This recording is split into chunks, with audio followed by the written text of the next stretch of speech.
welcome back, and thanks for tuning in, folks, for round two of the Team Canada ETC saga. What I want to go over today is how we chose the team for Team Canada, because we're there. We're good to go. We've assembled the news team, and I'm Ron Burgundy, maybe? Anyway, I'm really happy to say that that's come together through a bit of a vetting process, and I'll tell you about that here in a second.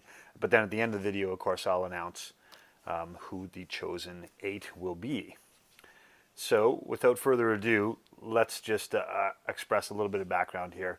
That the last time that a fantasy team represented at ETC, as I said on the last video, was 2013. So 4 years later, 4 years later now, but 5 years later by the time we actually get to it in 2018, we'll represent there. Now it's an 8-person team that are players. One of those is going to be a team captain out of those 8, and then there is a coach. I am going to represent the role of the coach, so I'll be a non-playing member of the team. My duties through that are administrative and that sort of thing leading up to it. I'm the primary contact with the ETC chairman and council at the moment. Sort of got the ball rolling alongside Matt Lau and Jeff Scalzo, who helped us kind of initiate the idea. At the event, the role of the coach predominantly is going to be to make sure that the team is where they are, should be, and at the right time, in the right place. But during the matches, also to make sure that our plan is going according to how it should, right?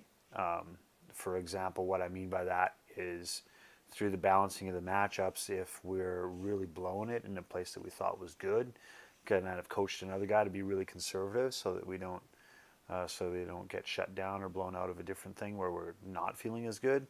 Sometimes I expect that I'm going to have to step in and say, oh, you know what, buddy? I know we told you to just toe the line and hold it, play for a draw, but things gone bad over there, so now I need you to take some risks.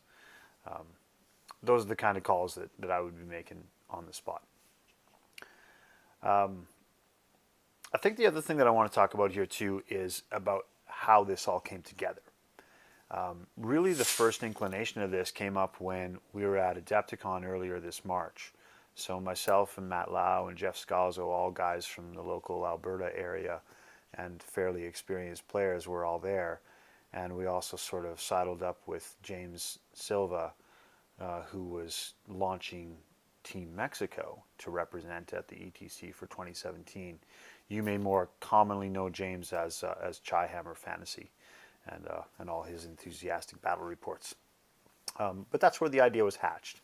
And we sort of came back to Alberta and floated that out to the guys, and it was pretty well received. Everybody was pretty hyped and excited about it and really wanted to explore that. So that's when I went on my own and did all the behind the scenes stuff, connecting with the ETC chairman, finding out what it takes to create a team and commit yourself and learn more about how that's to come together.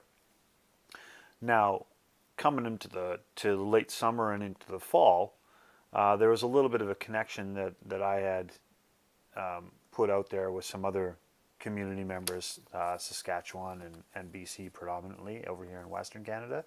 But there was also another fellow in Ottawa who sort of reached out and said, hey, ETC, good idea, let's launch that. So that was Lionel, and he put something up onto the Ninth Age forums and tried to get some interest in there. And then I reached out to some other communities in Toronto and Halifax and to Winnipeg as well, Vancouver Island, places like that. Anyway, so at that point in early September, midway through September, I took the reins on that and said, okay, it's time to assemble the team and put out a call out for people to submit applications to become a member. Throughout, we asked questions like, what's your experience with it? Have you played team events? What armies do you have at your disposal, so that we could see if we could be flexible. And of course, they had to be aware within that proposal of financial commitments of traveling across the Atlantic and spending a week or so in Zagreb, Croatia.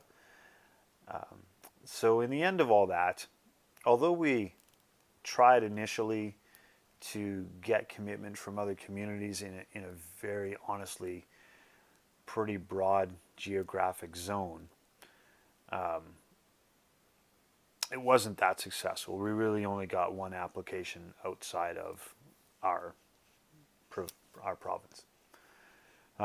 So that sort of disappointed me a mild bit, I suppose, initially, because to represent Team Canada, as even though recognizing the challenges would be geographic, like we wouldn't be able to get people together to play games. Obviously, if you live 2,000 kilometers to the east of me, it's a very rare chance that we're going to have an opportunity to actually play games together and strategize and sit down and do that kind of thing.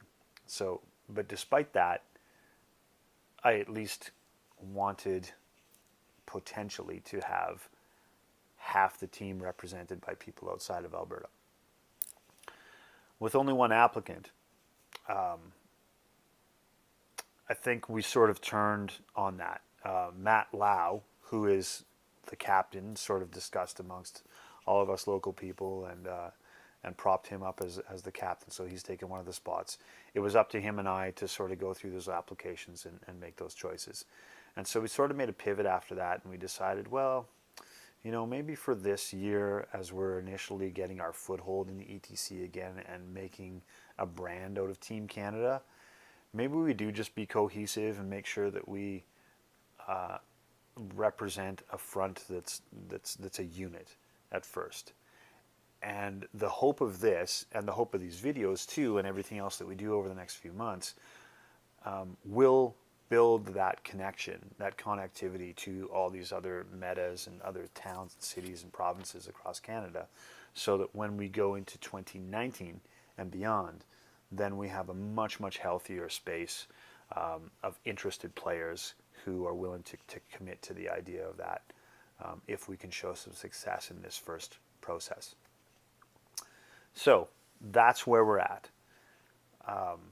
The timeline after we got those applications is that early in November is when we narrowed down those choices and made our selections.